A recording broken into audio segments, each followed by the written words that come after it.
He's a figment of the imagination?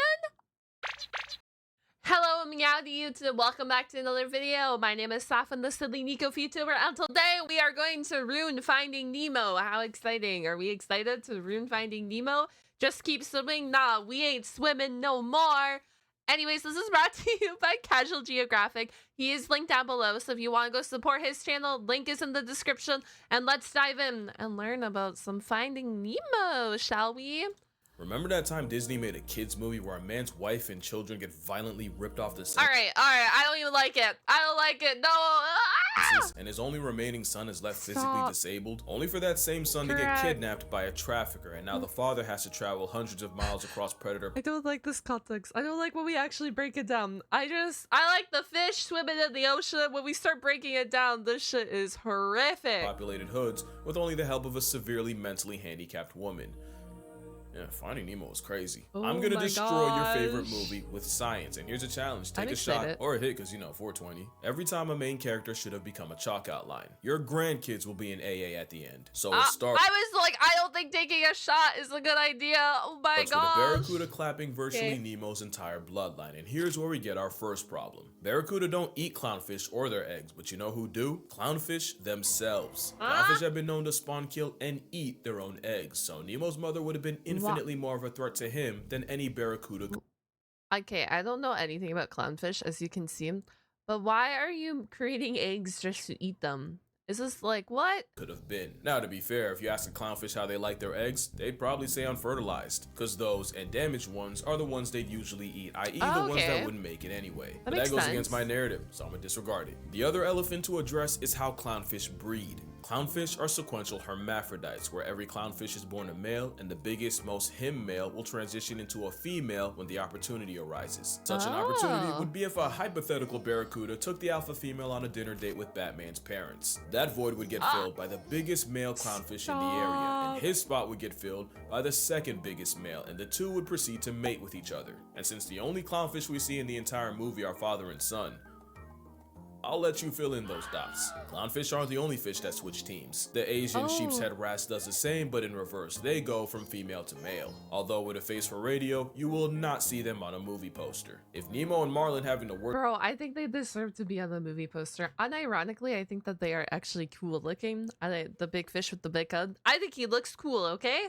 form of family therapy wasn't bad enough, there's a good chance Nemo wasn't ever even alive. What if I told you Nemo means no one in Latin, which means the movie title makes the theory— Are you telling me right now Nemo is just a hallucination of Merlin? Is this what you're telling me? He's a figment of the imagination? that Marlin married Itachi suddenly gained legs. He also could have been named after Captain Nemo from 20,000 Leagues Under the Sea. But that goes against my narrative, so I'm gonna disregard it. It's easy for facts to get lost in favor of a better story, and if you don't know where to look, you'd have no way of knowing. Like, you may have heard that the administration started putting tariffs on penguins. Now, personally, I think it's been time those business chickens ponied up. They've had it too good for too long. But I gotta pretend to be partial. So that's why I'm working with Ground News. Ground News is an app and website developed by a former NASA engineer who did not like the way she'd seen information be used as a weapon and how news outlets tend to prey on their users' biases. And remember, if you think you're immune to bias, then you're exactly who they're looking for. But Ground News counters that by grabbing all the world's headlines in one place, so you get the luxury of comparing coverage. There's no tunnel vision here. With Ground News, you can get the full picture and truly be informed. Like with the whole penguin taxation. Here you can see it was covered by 435 sources, and in terms of bias distribution, like realistically, how's a penguin going to pay tax, man? With 40 and 24% left and right leaning respectively. You can also see how the penguin get money for the taxes. Not too bad. And additionally, with the comparison feature, you can see that left literature mocked the policy for placing 10% imposts on islands only populated by penguins and pinnipeds, and right writers defended the tariffs, highlighting benefits and even a possible boon for the economy, as the overall tariffs have raised U.S. duty imports to the highest seen in a century. I just don't know how a penguin is paying a tariff. My penguin prejudice had me convinced I don't know how any animal is paying a tariff. But after looking deeper, I don't know. I don't think this is about penguins at all. Also, the blind spot feature shifts your crosshairs to stories one side may have left out, such as climate change and non-native species making life veteran difficulty for native fish. So, if you're chronically online and would like Ground News in your toolkit, if you use my link, you'll get 40% off the same $5 a month Vantage plan I'm using. Make sure you go to groundnews.com/casualgeo or use the QR code on screen to subscribe. And until you do, I'm controlling the narrative now. Nemo's mom passed tense her progeny, and his father's going Marlin to Marlene as soon as he gets off screen. Alright, so Nemo is going to school, and when we get there, we meet these guys. And I remember, as a kid, I was not sure what Pearl was. Well, she's a young... I feel like she's like a squid or octopus or something. Flapjack octopus. Yeah! Let's go! Yo, 1 golden star for Saphwyn on the board, They're please. remarkably adorable in real life. Problem is, if this were real life, she'd be a lot less cute. The flapjack can be found in depths as far down as 1,500 meters, or 100 meters short of a mile, or about 3.5 Empire State Buildings. And since this pink propeller hat can withstand crushing pressure, if she existed where Nemo could see her, she would be turned into disfigured mush. Think about how getting pulled out of the habitat turns a normal-looking blobfish into a deflated, misshapen whale fetus. There's a whole course that got memed, and Pearl being where the sun shines would reduce her to flamingo vomit. Also, at one point, Pearl says this about her arm. It's actually shorter than all my other tentacles. No!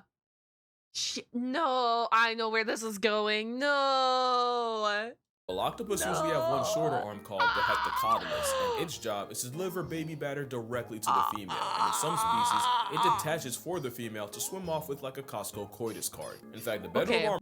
Okay, what is Finding Nemo on? I didn't realize she said that back when I watched it as a child, and now, might have a mind of its own, since it can swim to the female, and it's believed it can even sense danger. So 2 things. Pearl's not a girl, and that is an indecency charge. And that's not the last time we go down that road either. Now we're gonna ignore the fact that flapjacks don't actually have a hectocotylus, because that goes against my name. So after Nemo sees his first pink slip, we then meet Mr. Ray. Not to be confused with the op of the Irwins, because Steve wouldn't even want that. But also because Mr. Ray is a manta ray, non-venomous and completely harmless. Now I don't know if they did this on purpose, but they chose arguably the smartest fish in the ocean to be their teacher. Manta rays are considered the most intelligent. Well, I would assume that's why they did it. Teacher equals supposed to be smart, you know, surely. With the largest brain to body ratio of any fish. The overachieving aquatic placemat is apparently capable of problem solving and advanced communication. They're also self-aware, with more than one occasion of a manta ray checking itself out in a mirror, and they were even my self-aware king and or queen and or they, I don't know, my self-aware manta ray, I guess. That's pretty cool that they check themselves out. Caught waving and blowing bubbles at their own reflection, and just for reference, that's not how they'd react to another manta. Some mantas have even been on record asking divers for help removing hooks, so yeah, makes sense this one would have a teaching degree. Anyway, Mr. Ray gives the kids a marine magic carpet ride through the reef. Stop right there. As a kid, it used to drive me crazy that I didn't know what that was. Years later, I have the answer. Spanish dancer. This specific pancake is a nudibranch, aka a type of giant sea slug, and a species known as a Spanish dancer, named after the flowing frills of a flamenco performer. It looks a lot like what SpongeBob got caught. Bro, chat, you ever dive into sea slugs? I don't know. I went to a lecture one time for fun. I don't know. It was just like a TED talk basically of sea slugs. Holy moly, there's so many cool sea slugs out there. Some scary ones and freaky ones, but like they're all cool looking. Watching in 4K, and ironically sponge is what they eat, and they'll actually steal their toxins for their own use. It's essentially cultural appropriation with poison. They also play for both sides, but unlike clownfish, they're born with both equipment. Now for how they use it, well, sometimes 2 slugs will donate nativity nectar to each other and head on their way. Some sea slugs have 2 penile appendages, one for delivering baby batter, and the other to stab their partner through the head to release a substance believed to brainwash the receiver. What am I listening to right now? A sea slug is stabbing another one through the head? Bro, sea creatures are so demonic. Hello? It's accepting their love juice while internally rejecting that of a rival. How do Spanish dancers do it? I don't know. I honestly stopped looking because I can only read the words traumatic insemination so many times. Also in the movie, that specific dancer has a name. Canonically, it's Maria. Or I guess Mario. Why does he have a name? I guess both. So anyway, you know how the story goes. Eventually they get to the drop-off, the kids start doing the type of shit that got Harambe packed, and bro, we're not even in, like, what? If this is Finding Nemo, the actual movie, we're only like 15 minutes into the movie, if that. I don't remember off the top of my head, but bro,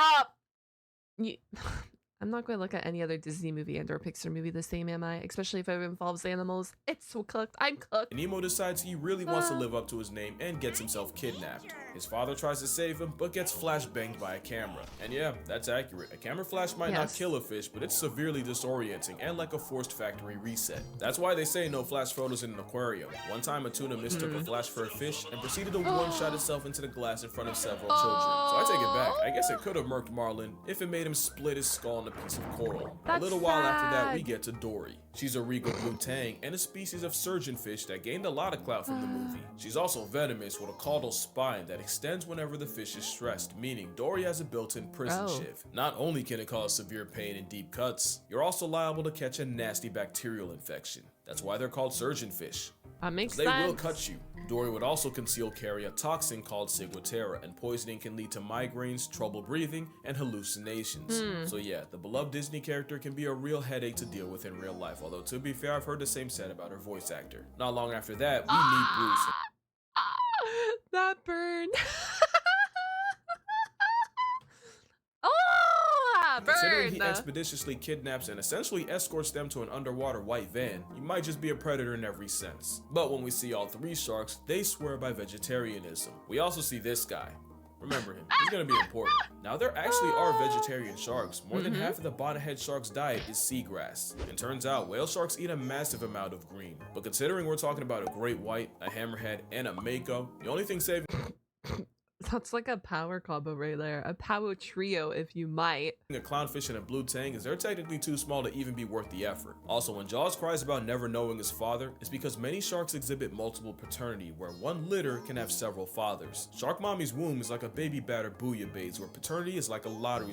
A baby batter booyah? Huh? You guys, we're learning so much. I'm quizzing you guys at the end of this video. JK. That was really gross. I'm gonna tone it down. But yeah, Bruce has no way of knowing who his father is. Never But it change. could be worse. Baby sand tiger sharks will cannibalize their siblings while in utero. And we know that because one time a scientist tried to slide his hand inside a pregnant shark's nookie and almost got his finger bit off. Why? Okay, so later Okay, I know.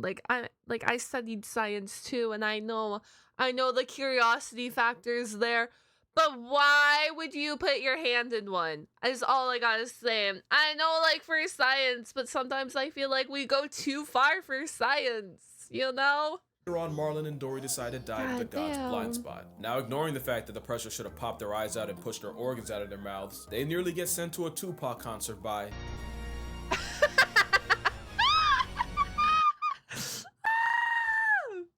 Video too of him surfacing for the first time. I don't know if you guys saw it. It was like viral maybe 2 months ago or so, and this like surfaced for the first time, and everyone's like, oh my gosh, like look at what like global warming and climate changing is doing. Like the anchorfish is above its, but like they normally just go to the top of this ocean sometimes to die, and I'm pretty sure that's what he was doing. Tragic, I know, but it was like such a big like viral moment that I was like, I don't think like people really get what's happening with it. Anyways, props.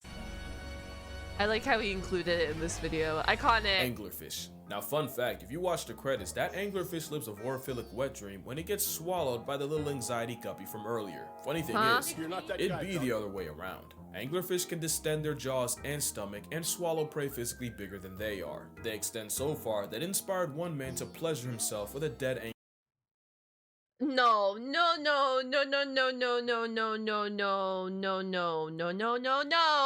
That was not just said in this video.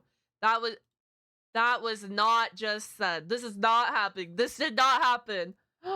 Anglerfish's stomach, which promptly sent him to the hospital. Should have sent him to solitary confinement. That is a hell of a hear me out. The kind that should forfeit your right to human contact. It's not long after that we meet a lot of 90s kids' first introduction to rage bait. If these moonfish were humans in 2025, they'd be kick streamers. In real life, fish will use this shoaling strategy to intimidate predators using the hive mind method. On a large scale, it's pretty cool. It makes sharks swimming through them look like an Etch-a-Sketch. But when predators like tuna gang up on them, it turns the bait ball into a slaughter. Also, just a callback, the reflection of the sunlight off the prey scales is exactly why a camera flash can make a tuna crash.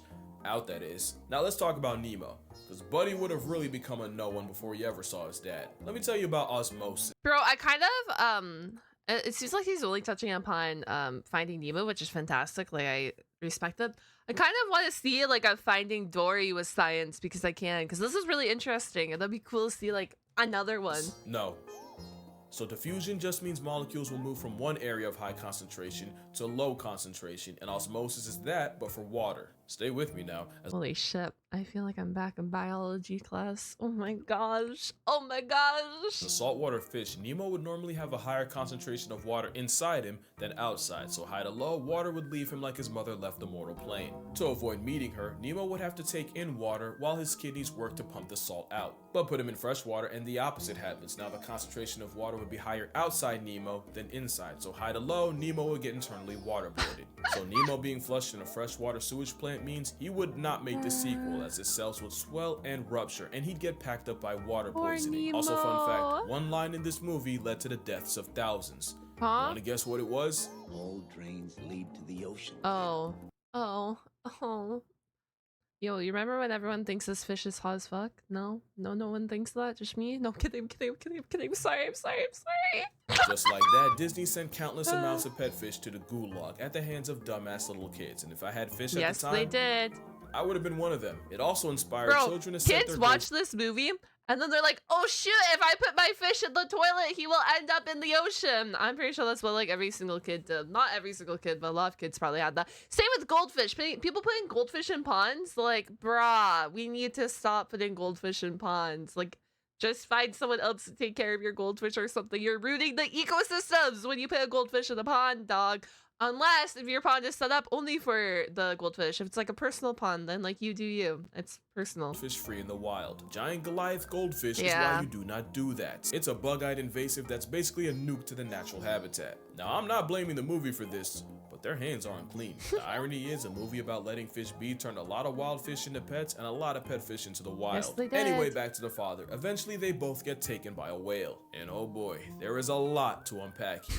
Stay with me now. That was a blue whale. Not only are they the biggest things alive ever, it takes so much energy for them to open their mouths. They only do it when they're guaranteed enough krill calories. Not only that, blue whales take in so much water in the process. We're talking 10,000 gallons or like 200 bathtubs. The effort it takes to carry all that means the blue whale can barely move. So yeah, Bluey would have been physically incapable of carrying them to Sydney. But even if they could, Nemo still would have come out of it an orphan. When blue whales hold all that water, they squeeze that water out with their tongue, and anything not water gets trapped in their baleen. It's how they filter feed, which means our fish friends would have been crushed to death by an 8,000-pound tongue.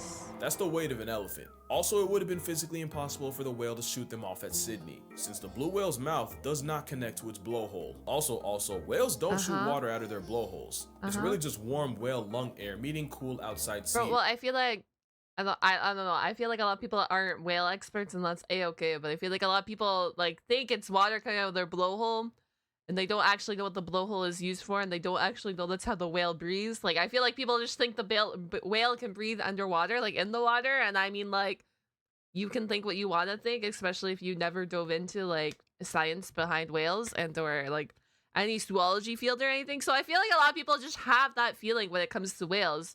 When in actuality, like, that's where they breathe from, and that's why you see whales coming up for their breath or like breaching and stuff, because, you know, that's what they do. They gotta breathe like us. They're a mammal, after all, swimming in the ocean. And we're a mammal, but we're a mammal on land. Mucus, and it smells like a tire factory married the final boss of tonsil stones. So if smell kills, they would have got a guess past the fish hell. But ignoring all that, eventually they trade one live Uber for another when a friendly pelican saves them from a flock of hungry seagulls. You don't even have to say anything. The pelican would be eating the fish. I already know how the way pelicans carry on with their lives. That pelican would have ate the fish. Our feathery antichrist and the spawn of Satan. And they should be afraid of pelicans, since pelicans are documented literally swallowing birds alive. In fact, one of the most traumatizing documentaries I watched was where Cape Gannis were nesting on Malgus Island by the thousands, but because of overfishing, great white pelicans started pulling up to the nursery. Oh, no. What followed was a bunch of today pterosaurs strolling across the island like a grocery aisle and swallowing any unsupervised chicks alive. Like, you could hear the chicks as they were sliding down their throats, only for the pelicans to fly home just to regurgitate the recently devoured baby birds for their own pelican chicks to eat. So yeah, Nigel might be the real villain here. Now, that didn't really have to do with the plot, but I just sat here and overanalyzed a kids movie from 2003 because I have nothing better to do. And if this video gets 150,000 likes, I'll do it to another one. You can probably guess which one. Friendly reminder that I do have a Patreon if you'd like to support me. We're going to do The Lion King? Yes! And you should do Finding Dory as well. Just because it would be cool.